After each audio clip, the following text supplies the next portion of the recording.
지옥에 안 가는 방법에 대해 나누어 보고자 합니다. 지난 편에 성경에 지옥이 있을까요? 라는 제목을 꼭 시청해 주시고요. 그러면 우리는 모두 지옥에 다 가야 할까요? 아니면 지옥을 피해갈 수 있는 곳이 있을까요? 오늘은 이것에 대해서 알려드리고자 합니다. 먼저 성경 하나 읽겠습니다.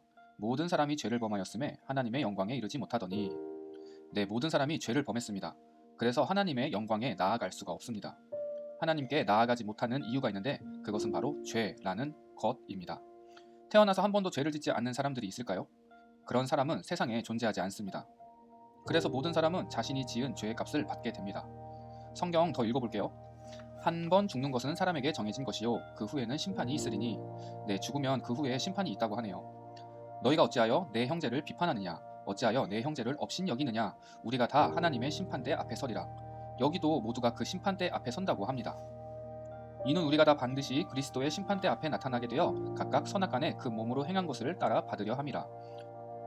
여기서는 우리 모두가 다 살아왔던 행실들을 가지고 심판대 앞에 선다고 합니다. 사람은 모두 죽죠. 그리고 그 후에 하나님의 심판대 앞에 선다고 합니다. 심판대 앞에 서게 되면 어떻게 될까요? 우리의 죄에 따라서 형벌을 받을 것입니다. 이 형벌을 받는 곳이 지난번에 말한 지옥인 것입니다. 지옥은 절대로 가면 안 되는 곳이죠. 그러면 이 지옥을 가지 않는 방법이 있을까요? 다시 처음으로 돌아가면 모든 사람은 죄를 범하였고 하나님의 영광에 이르지 못했습니다. 이 죄로 심판을 받는 것이고요. 그래서 이 죄의 문제가 해결이 되어야 합니다. 착한 일을 많이 하면 죄가 없어질까요? 착한 일은 착한 일이고 죄는 죄입니다. 수행을 오랫동안 하면 죄가 없어질까요? 아니요. 한 번 지은 죄는 돌이킬 수 없고 그대로 있습니다. 돈으로 이 죄를 지울 수가 있을까요? 아니요. 그 어떤 것을 해도 이 죄를 없게 할 수는 없습니다. 결론은 내가 가진 힘으로는 이 문제를 해결할 수 없다는 것입니다. 그러나 성경에서는 한 가지 방법이 있다고 소개합니다. 바로 하나님의 하나뿐인 아들 예수님께서 우리의 죄값을 대신 치러주셨는데 이것을 믿고 예수님이 우리 안에 들어오시도록 영접하면 구원을 받게 된다는 것입니다. 죄를 전가하려면 흠이 없는 제물이 대신 그 죄를 받아야 합니다. 그런데 이 세상에 흠이 없는 것이 있을까요? 없습니다. 그러나 흠이 없으신 완전하신 하나님의 아들 예수님이 인간의 육체를 입고 이 땅에 내려오셔서 대신 죽으셨습니다. 십자가에서 말이죠. 대신 제물이 되신 것입니다. 하나님이 세상을 이처럼 사랑하사 독생자를 주셨으니 이는 그를 믿는 자마다 멸망치 않고 영생을 얻게 하려 하심이라. 우리가 아직 죄인 되었을 때 그리스도께서 우리를 위하여 죽으심으로 하나님께서 우리에 대한 자기의 사랑을 확증하셨느니라. 우리가 이 예수님이 우리를 죄에서 구해주셨다는 것, 이 사실을 믿는 사람은 구원을 받게 되며 지옥의 문제가 해결이 되는 것입니다. 우리를 너무나도 사랑하시는 하나님은 한 사람이라도 이것을 알고 예수님을 믿기를 원하십니다. 도둑이 오는 것은 도둑질하고 죽이고 멸망시키려는 것뿐이요 내가 온 것은 양으로 생명을 얻게 하고 더 풍성히 얻게 하려는 것이라. 예수님은 우리의 삶을 더욱 풍성하게 하실 수 있으신 분입니다. 이르되 주 예수를 믿으라 그리하면 너와 내 집이 구원을 받으리라 하고, 누구든지 주의 이름을 부르는 자는 구원을 받으리라 하였느니라. 내가 만일 내 입으로 예수를 주로 시인하며 또 하나님께서 그를 죽은 자 가운데서 살리신 것을 내 마음에 믿으면 구원을 받으리라. 사람이 마음으로 믿어 의에 이르고 입으로 시인하여 구원에 이르느니라. 예수께서 이르시되 내가 곧 길이요 진리요 생명이니 나로 말미암지 않고는 아버지께로 올 자가 없느니라.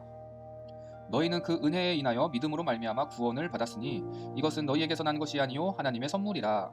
네, 이것은 선물입니다. 이 예수님을 믿으면 여러분은 생명을 얻게 되고 심판을 받지 않습니다. 인간으로서 해결할 수 없는 구원의 길이 열린 것입니다. 하나님이 우리를 위해서 다 하신 거죠. 그러나 믿지 않게 되면 구원의 길은 없고 여전히 죄와 심판의 문제가 남게 되는 것입니다. 그를 믿는 자는 심판을 받지 아니하는 것이요 믿지 아니하는 자는 하나님의 독생자의 이름을 믿지 아니하므로 벌써 심판을 받은 것이니라. 하나님을 모르는 자들과 우리 주 예수의 복음에 복종하지 않는 자들에게 형벌을 내리시리니. 죄의 삭은 사망이요 하나님의 은사는 그리스도 우리 주 안에 있는 영생이니라. 여러분의 선택은 어떠신가요? 여전히 하나님은 우리에게 손을 내밀고 계십니다. 이 영상을 보시는 분들 중에 나도 예수님을 믿어 심판받지 않고 구원을 얻길 원하시는 분들이 계시나요? 그렇다면 저와 함께 예수님을 믿는 기도를 지금 드려봤으면 좋겠어요. 마음을 담아서 저의 기도를 따라해 주시면 됩니다. 주 예수님, 나는 주님을 믿고 싶습니다. 십자가에서 죽으심으로 내 죄값을 담당하시니 감사합니다. 지금 나는 내 마음에 문을 열고 예수님을 나의 구주, 나의 하나님으로 영접합니다. 나의 죄를 용서하시고 영생을 주심을 감사합니다. 나를 다스려 주시고 나를 주님이 원하는 사람으로 만들어 주옵소서. 예수님의 이름으로 기도합니다. 아멘.